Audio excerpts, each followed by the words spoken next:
참예수님, 네, 오늘 11월 9일 나떼라노 대성전 봉헌 축일입니다. 노마 성지순례를 가신 분들은 이 성전을 방문하셨을 것입니다. 보시면은 성전 앞에 제일 위죠. 거기 또 예수님을 비롯해서 십자가를 지고 있는 예수님을 비롯해서 또 12사도들의 조각상이 있고 또 백색으로 되어 있죠. 흰색 되어 있는 대성전을 보셨을 것입니다.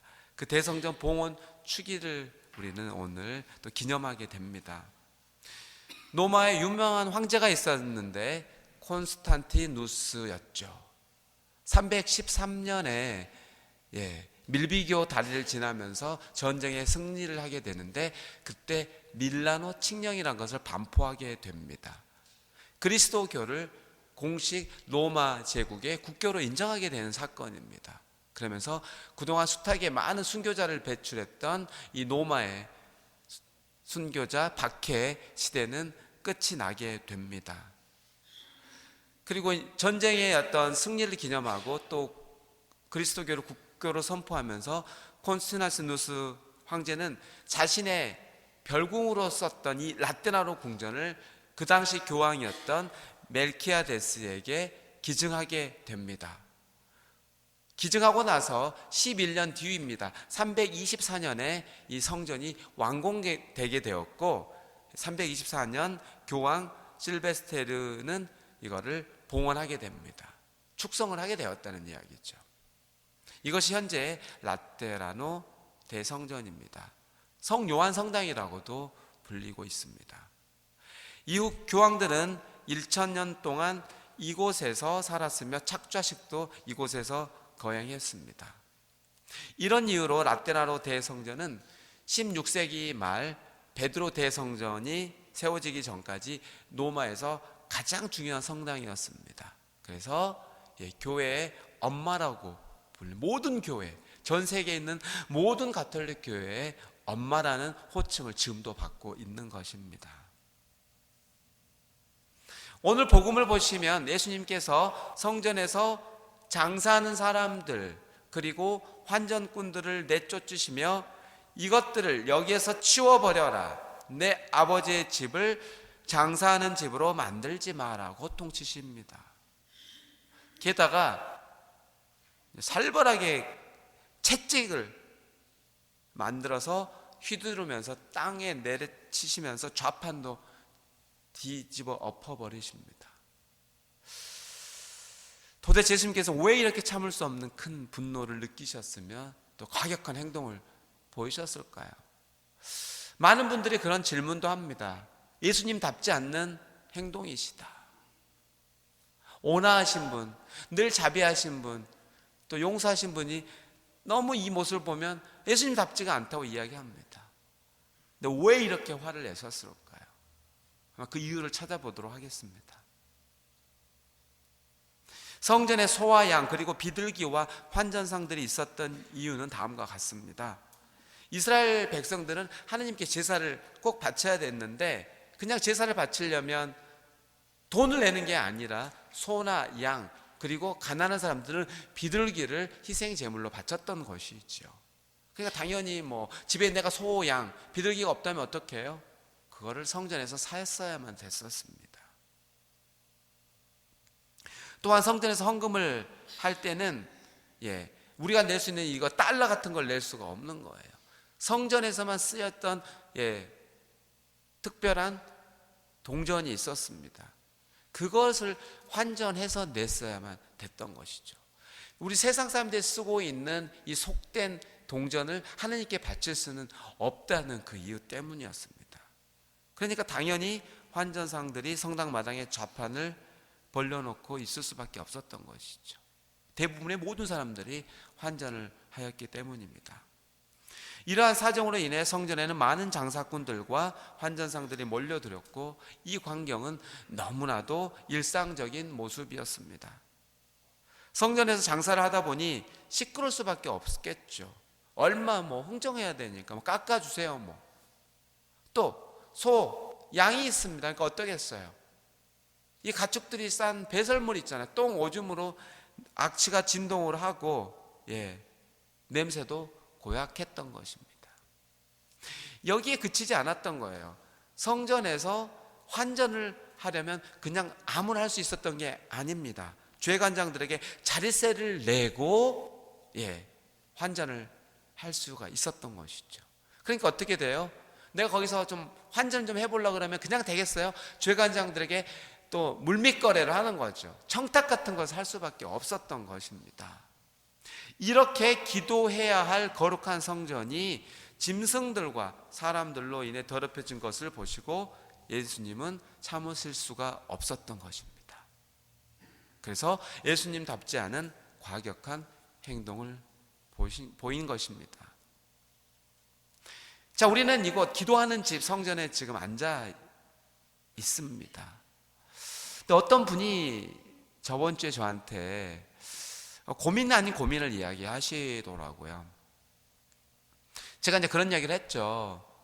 좀 이상하게 이 정화성 성당을 좀 오면은 딱 1분 전에 시간 맞춰서 오신 분들이 80%에 이른다고 제가 그 이야기를 했더니 저도 거기에 속하는데요? 저도 1분 전에 가는데요? 자랑이에요, 자랑? 1분 전에 가는 게? 이유를 물어봤습니다. 왜 1분 전에 오세요? 했더니 15분 전에 도착할 때도 있대요, 성당에. 그럼 주차장에 차를 세워놓고 혼자 15분 동안 빙빙빙 돌다가 딱 시계 보고 1분 전에 들어온대요. 이유는 즉슨 간단했습니다. 성전에 미리 들어와서 무엇을 해야 될지 몰라서 어색해서 그래서 그랬다는 것입니다. 저는 다르게 생각을 해보았습니다. 기도할 줄도 모르고 제가 생각하는 80% 분들, 여기에는 지금 100명이 왔다면 80명이네요. 기도할 줄도 모르고 기도가 재미없는 거죠. 지루하고. 그러니 미리 와서 뭐 합니까? 따분한데 딱 시간 맞춰서 오는 거죠.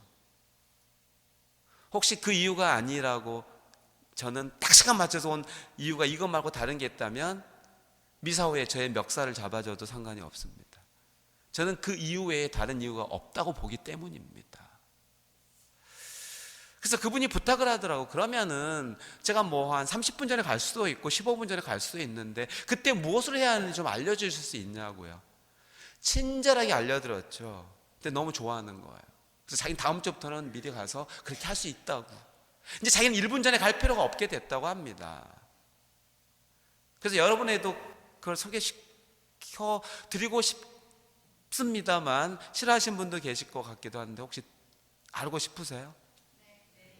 두 분만 알고 싶으세요? 다른 분들은 뒤에 분도 몇 분 계시는데 아주 쉬운 방법을 알려드리겠습니다.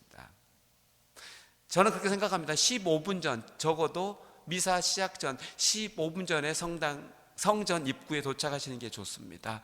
그 다음에 성당 입구 두 군데에 마련되어 있는 성수를 찍고 기도를 하는 것이죠.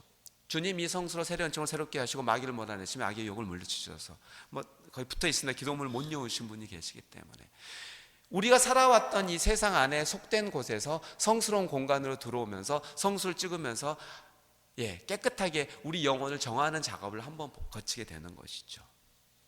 그런 다음에 양쪽 통로를 이용해서 옵니다. 여러분들도 보시면 가운데 통로 막 오시는데요. 가운데 통로는 미사, 전례 때 행렬을 위해서 쓰여지게 되어 있습니다. 그래서 저희 신부들도 미사 행렬할 외에는 이 가운데 통로를 이용하지는 않습니다. 근데 여러분들은 모르시더라고요. 막 가까운 데 앉으려고 그냥 확 오고. 이 가운데 이쪽 앉으신 분들은 다음부터는 뱅 돌아서 이쪽 통로를 이용해서 이렇게 들어가셔야 되는 거죠. 원래 그렇게 되어 있습니다.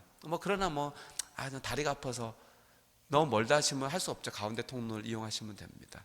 다리가 불편해서 이렇게 멀리 돌아가시기 어려우신 분들은 그럴 필요는 없다는 것이죠.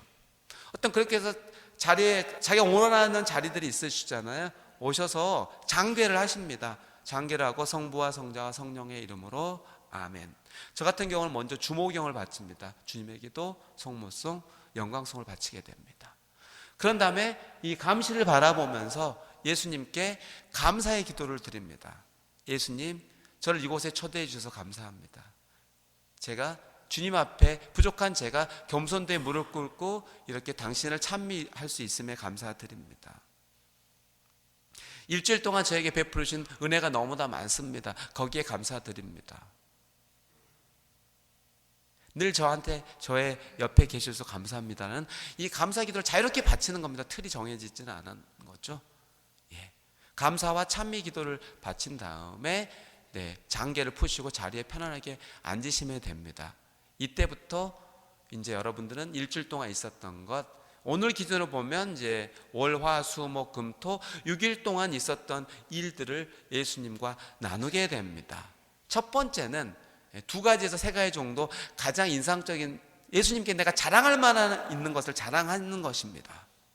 내가 뭐 월요일날 어떤 어려운 사람이 있었는데, 홈리스가 있었는데 $5를 그 사람 그냥 줬어요. 그럼 자랑하는 겁니다. 예수님, 남들은 홈리스 그 사람들 사기꾼이다 해서 돈도 안 주는데 저는 그러건 말건 자비심을 베풀고 자선행위로 $5를 줬습니다. 제가 너무 이쁘지 않나요?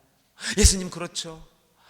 예수님 아니었으면 제가 $5를 왜 줬겠어요? 뭐 이러면서 자랑을 합니다. 당신 때문에 선행을 베풀 수 있었음에 대해서. 어떤 내가 좀 갈등을 겪고 있는 어떤 미운 사람이 있었는데 그 사람을 위해서 묵주기도 5단을 바쳤다고 치죠. 수요일날.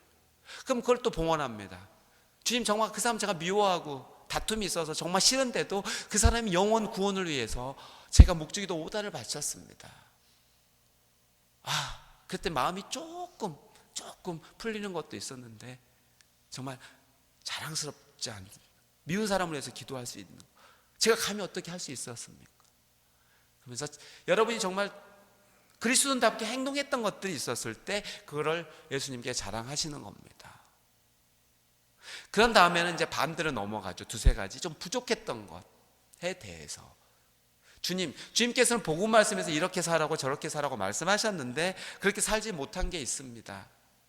그러면서 부족했던 점, 뭐 사랑을 베풀 수 없었다거나 아니면 아까같이 미움으로 인해서 계속적으로 이 악의 어떤 해결되지 못한 부분들에 있었다거나 그런 부분을 예수님께 고합니다. 이렇게 부족한 모습을 보였습니다. 주님, 이게 끝나게 되잖아요.